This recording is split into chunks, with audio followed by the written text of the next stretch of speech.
Hi hello friends, ಎಲ್ಲರಿಗೂ ನಮಸ್ಕಾರ. ಚಿನ್ನದ ಮನಸ್ಸು ಚಾನೆಲ್ಗೆ ಸ್ವಾಗತ. ಇವತ್ತಿನ ರೆಸಿಪಿ ವಾಟರ್ ಮೆಲನ್ ಜ್ಯೂಸ್. ಇದನ್ನು ಬೇಸಿಗೆ ಕಾಲದಲ್ಲಿ ಕಂಪಲ್ಸರಿ ಕುಡಿಬೇಕಾದ ಜ್ಯೂಸು. ಯಾಕಂದರೆ ಬಾಡಿನ ಡಿಹೈಡ್ರೇಷನ್ ಮಾಡದೆ ಚೆನ್ನಾಗಿ ಕೂಲಾಗಿ ಇಟ್ಕೊಳ್ತೆ. ಇದು ಸ್ಕಿನ್ನಿಗೆ ಸಹ ತುಂಬಾ ಒಳ್ಳೆಯದು. ಹಾಗಾದರೆ ತಡ ಯಾಕೆ? ಇದು ಹೇಗೆ ಮಾಡೋದು, ಇದಕ್ಕೆ ಏನೇನು ಬೇಕು ಅಂತ ನೋಡೋಣ ಬನ್ನಿ. ಮೊದಲಿಗೆ water melon, sugar, ice cubes, lemon, ಸ್ವಲ್ಪ ಸಾಲ್ಟ್. ಮೊದಲಿಗೆ ಒಂದು ಜ್ಯೂಸ್ ಜಾರಲ್ಲಿ ನಾವು ಮುಂಚೆನೇ ಕಟ್ ಮಾಡಿ ಇಟ್ಕೊಂಡಿರೋ ಕಲ್ಲಂಗರಿ.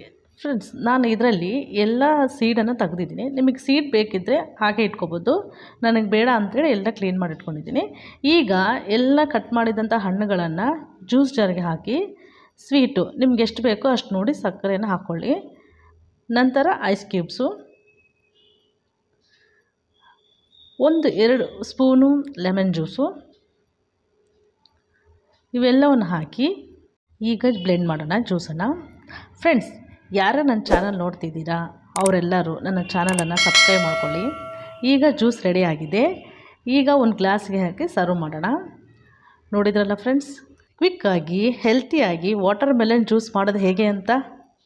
ನೀವು ಸಹ ಮನೆಯಲ್ಲಿ ಒಮ್ಮೆ ಟ್ರೈ ಮಾಡಿ ಹೇಗೆ ಬಂತು ಅಂತ ನನಗೆ ಕಾಮೆಂಟ್ ಮಾಡಿ ತಿಳಿಸಿ. ಓಕೆ ಫ್ರೆಂಡ್ಸ್, ಮತ್ತೆ ಮುಂದಿನ ವಿಡಿಯೋದಲ್ಲಿ ಭೇಟಿಯಾಗೋಣ. Bye friends.